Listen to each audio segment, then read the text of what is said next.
Hello everybody, today I'll be reviewing The Big Lebowski, a film created by the Coen brothers. Here we go. Here's a short plot summary. Jeffrey, the dude, Lebowski is the ultimate LA slacker until one day his house is broken into and his rug is peed on by two angry gangsters who have mistaken him for Jeffrey Lebowski, the LA millionaire whose wife owes some bad people some big money. The dude becomes entangled in the plot when he goes to visit the real Lebowski in order to get retribution for his soiled rug, and is recruited to be the liaison between Lebowski and the captors of his now kidnapped wife. He enlists the help of his bowling buddy Walter, a gun-toting Jewish convert with anger issues. Deception leads to more trouble, and it soon seems that everyone from tycoons to nihilists wants something from the dude. Alright, so now we're going to do some character summaries. The first character and the main character is Jeffrey the Dude Lebowski, a single, unemployed slacker living in Venice, California. The film's protagonist, he enjoys marijuana, white Russians, and bowling. Bridges has heard or was told by the Coen brothers that they had written the screenplay specifically for him. Our next character is Walter Sobchak, played by John Goodman, a Vietnam veteran, the dude's best friend, and a bowling teammate. Walter places the rules of bowling second in reverence only to the rules of his adopted religion, Judaism, as evidenced by his strict stance against rolling on Shabbos.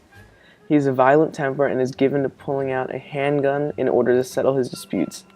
He says the Gulf War was all about oil and claims to have dabbled in pacifism. He constantly references Vietnam in conversations, much to the annoyance of the dude. Our next character is Theodore Donald Donnie Karabatsos, played by Steve Buscemi, a member of Walter and the dude's bowling team.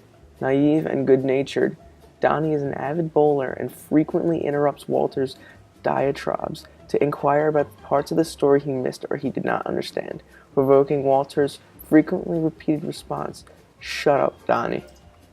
Our next character is David Huddleston, who plays Jeffrey the Big Lebowski of the movie's title. He's a wheelchair-bound, apparent multimillionaire who is married to Bunny and is Maud's father by his late wife. The film's primary antagonist, he refers to the dude dismissively as a bum and a deadbeat in the perspective of referencing the hippie lifestyle and is obsessed with achievement. Julianne Moore plays Maud Lebowski, an avant-garde artist and feminist. Though fond of her mother, she took back the dude's replacement rug due to it being a maternal family heirloom. Her pursuits and lifestyle lead to falling out with her conservative father, the Big Lebowski. She helps the dude along his case of finding Big Lebowski's missing money in the sake of her mother's estate. She's straightforward in manner and has a very precise speaking style. Tara Reid as Bunny Lebowski, the Big Lebowski's young gold-digging trophy wife. Born Fawn Jitson, she started as an attractive high school cheerleader and ran away from the family's farm outside Moorhead, Minnesota to find stardom and riches in Los Angeles. Finally, our last character, as Brant, played by Philip Seymour Hoffman, the Big Lebowski's personal assistant who plays mediator between the two Lebowskis. The Big Lebowski is a slacker parody of the hard-boiled crime novel. The Coens have talked a lot about the influence of crime novels on the structure of the film and have acknowledged it's a retelling of an acclaimed work of a crime novel.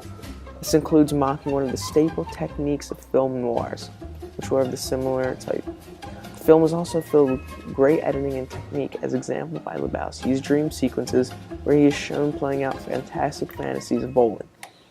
Further, the filming style is a little dark, tying in with the crime novel aspect. The acting in The Big Lebowski is absolutely fantastic. Each actor and actress fully delves deep into their respective roles and fully embracing their characters.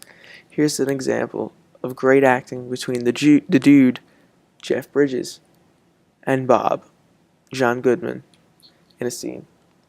Donnie was a good bowler and a good man. He was one of us. He was a man who loved the outdoors and bowling.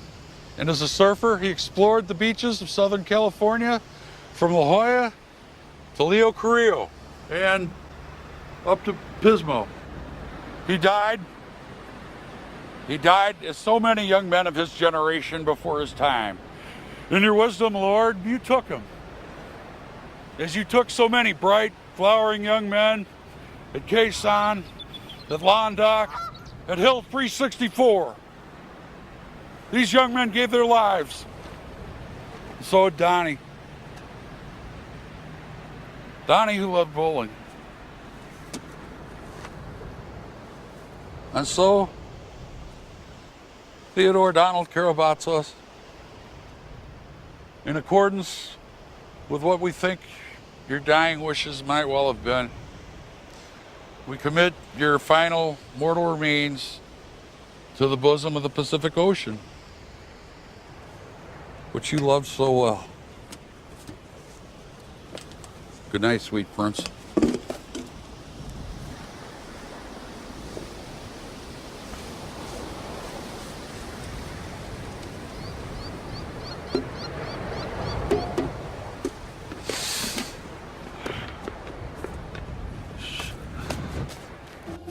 Overall, I give this movie a 5 out of 5.